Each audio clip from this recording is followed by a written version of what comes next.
High, আজকে আপনাদের জন্য নিয়ে আসতেছি একটা খুবই মজাদার টেস্টি বিফ নুডলস। চলেন দেখে আসি কিভাবে এটা তৈরি করা যায় খুবই সহজে। প্রথমে আমরা একটা সস তৈরি করে নিব। এখানে আমি হাফ কাপের মতো বিফ স্টক নিয়ে নিচ্ছি।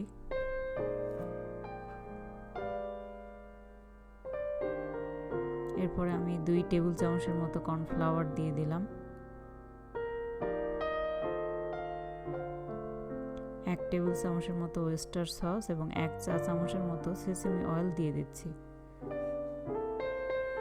2 চা চামচের মতো চিলি সস এবং 1 টেবিল চামচের মতো টমেটো সস আমি দিয়ে দিচ্ছি। আমার সসটা রেডি, আমি ভালো করে এটাকে মিশিয়ে নিব।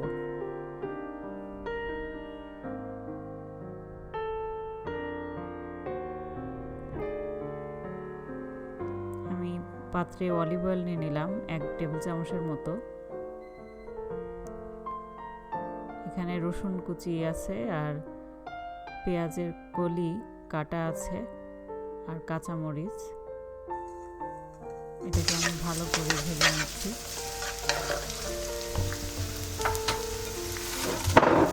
এরপর আমি ম্যারিনেট করে রেখেছিলাম কিছু গরুর মাংসের টুকরা, আদা রসুন এবং সয়া সস দিয়ে ওইটা নিয়ে নিলাম।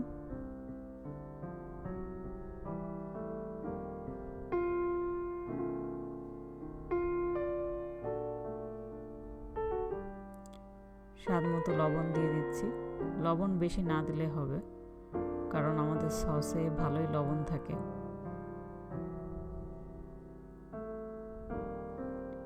এবার ঢেকে আমি ভালো করে এটাকে রান্না করে নিচ্ছি। আমার মাংসটা রান্না একদম শেষ, মাংসটা সিদ্ধ হয়ে গেছে ভালোই।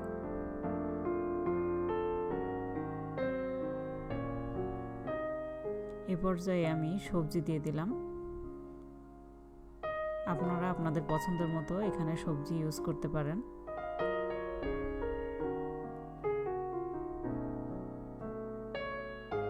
আমি সবজিগুলো ভালোভাবে মাংসের সাথে মিশিয়ে নিচ্ছি। এরপরে আমি সসটা করে যেটা রেখেছিলাম ওইটা দিয়ে দিচ্ছি।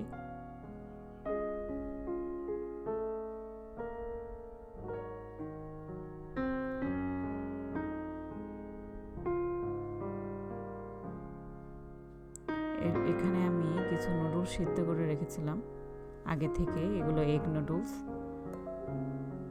আমি সেটা নিয়ে নিচ্ছি এবং বাকি সসটুকু দিয়ে দিচ্ছি। দিয়ে ভালো করে নুডলস এবং মাংস এবং সবজির মিশ্রণটা একসাথে মিশিয়ে নিব।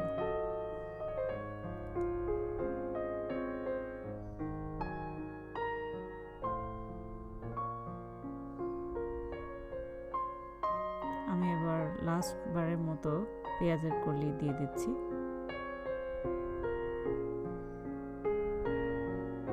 ভালো করে নেড়ে নুডলস এর সাথে সবকিছু মিশিয়ে নিব।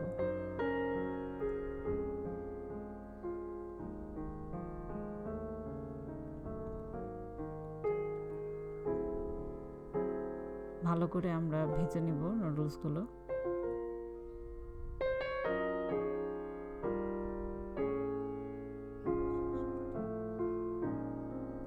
তৈরি হয়ে গেল আমাদের মজাদার বিফ নুডলস।